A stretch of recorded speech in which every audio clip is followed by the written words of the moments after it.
Assalamualaikum warahmatullahi wabarakatuh. Bagaimana kabarmu anak-anakku semuanya? Tentunya tetap semangat, sehat selalu, jaga kebersihan, memakai masker dan jaga jarak aman. Di kelas kali ini akan ditemani oleh ibu sendiri, yaitu Ibu Dwi Rafni Yusiana, atau bisa dipanggil dengan Ibu Dwi.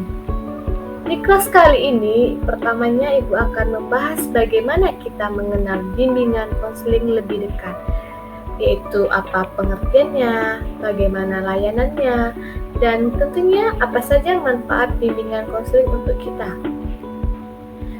Di setiap sekolah pastinya mempunyai bimbingan dan konseling. Bimbingan konseling sendiri terdiri dari dua kata, yaitu bimbingan dalam bahasa Inggris yaitu guidance, dan yang kedua konseling, dalam bahasa Inggrisnya counseling.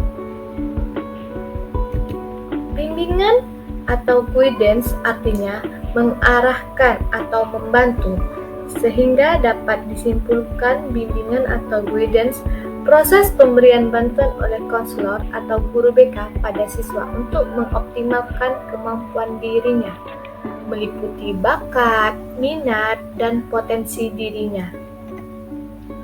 Sedangkan untuk konseling adalah proses pemberian bantuan yang dilakukan melalui wawancara langsung oleh konselor atau guru BK kepada siswa yang sedang mengalami suatu masalah dan menyesuaikan diri terhadap masalah yang sedang dihadapi, sehingga terciptalah kebahagiaan dalam hidupnya. Sehingga dapat disimpulkan proses bimbingan konseling di sekolah ini sangat dibutuhkan, karena bimbingan konseling adalah proses interaksi antara konselor, guru BK dengan siswa, baik secara langsung maupun tidak langsung, dalam rangka untuk membantu siswa agar dapat mengembangkan potensi dirinya ataupun memecahkan permasalahan yang dialaminya dan mengoptimalkan minat, bakat, serta potensi diri sehingga menjadi pribadi lebih baik untuk kedepannya.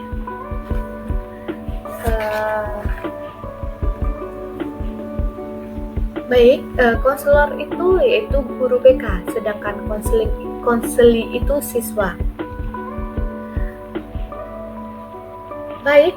Materi yang akan saya sampaikan ini tidak kalah menariknya dengan materi sebelumnya, yaitu pergaulan remaja.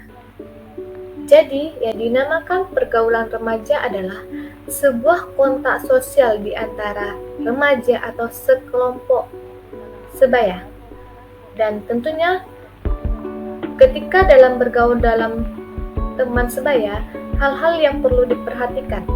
Karena siapa tahu dari pertemanan itu akankah berpengaruh baik atau berpengaruh sebaliknya. Oleh karena itu, kalian harus tahu beberapa etika tentang pergaulan remaja. Baik, kita masuk dalam pengertian. Pengertian dari pergaulan adalah etika. Etika pergaulan yaitu sopan santun atau tata krama dalam pergaulan yang sesuai dengan situasi dan keadaan serta tidak melanggar norma-norma yang berlaku, baik norma agama, kesopanan, adat, hukum, dan lain-lainnya. Etika adalah suatu sikap seperti sopan santun atau aturan lainnya yang mengatur hubungan antara kelompok manusia yang beradab dalam pergaulan. Pergaulan remaja adalah kontak sosial di antara remaja atau dalam sekelompok sebaya atau peer group. Kelompok sebaya ini di samping dapat memberikan pengaruh yang positif terhadap perkembangan remaja sebagai anggota kelompok tersebut, juga menimbulkan pengaruh negatif. Di sini ada juga tujuan dari etika pergaulan. Dapat memahami norma-norma yang ada dalam masyarakat, dapat bersosialisasi dan bergaul dengan teman sebaya sesuai dengan norma-norma dalam masyarakat.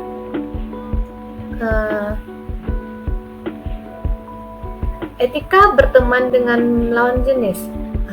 Ada etika berteman dengan lawan jenis. Yang pertama adalah menjaga pandangan. Pastikan bahwa kita akan selalu menjaga pandangan kita ketika bertemu dengan teman lawan jenis untuk saling menghormati. Yang kedua, menjaga aurat. Mengetahui batas-batas aurat laki-laki perempuan itu wajib hukumnya, ya. Yang ketiga, tidak berduaan.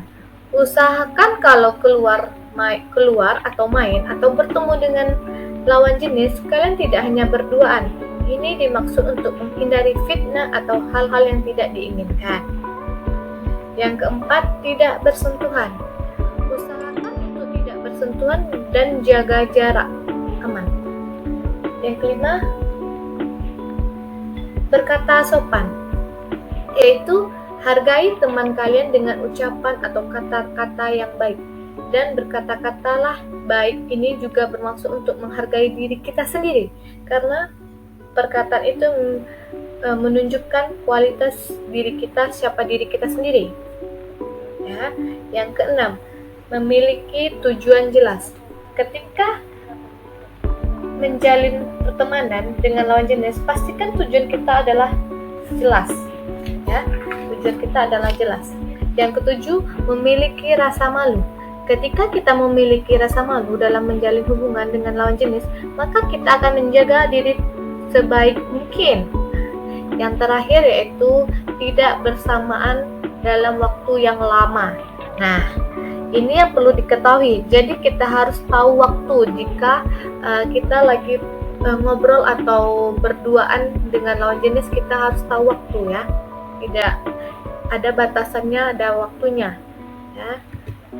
Selanjutnya, manfaat menjalin pertemanan, yaitu pertama meningkatkan rasa percaya diri, membantu mengembangkan diri, membantu mengurangi stres. Nah, jika kita punya teman, kita akan bisa sharing kepada teman. Jadi pikiran kita tidak hanya tertuju satu tujuan, tapi kita bisa membagi senang kita, bahagia kita terhadap teman. Selanjutnya, 9 langkah menjalani pertemanan. Yang pertama, hargai teman. Pikirkan apa yang dapat kamu berikan untuk temanmu, bukan apa yang kamu dapat dari mereka. Yang kedua, berikan semangat, yaitu teman yang baik adalah teman yang bahagia melihat temannya bahagia. Dukung temanmu. Yang ketiga, maafkan temanmu. Maafkanlah temanmu jika mereka melakukan kesalahan. Jangan sampai sakitkan hatimu, merusak pertemananmu. Yang keempat, jangan tinggalkan temanmu. Jangan biarkan temanmu melakukan kesalahan. Tuntun dan bantulah dia untuk menjadi lebih baik. Yang kelima, jadilah teman yang bisa diandalkan. Jadilah teman yang mampu menempatkan diri dalam posisi dalam setiap keadaan, konsisten dalam ucapan dan perbuatan. Yang keenam, jangan mengontrol temanmu. Menjadi teman tidak harus selalunya bersama-sama setiap waktu. Berikanlah temanmu kesempatan untuk berteman dengan teman yang lain. 7. Berusaha menjaga rahasia. Teman yang baik selalu menjaga amanah dan menepati janji. Yang ke-8, bergembira saat susah dan senang. Bertemanlah di saat mereka susah, tidak hanya di saat senangnya saja. Yang ke-9, jangan paksakan kehendak. Jangan biarkan perbedaan pendapat merusak pertemanan kamu. Hilangkan perasaan ingin menang sendiri jika masih ingin memiliki teman yang banyak. Yang perlu diperhatikan dalam kelompok pertemanannya itu, pilihlah teman yang berakhlak baik. Bertemanlah dengan memiliki semangat belajar tinggi.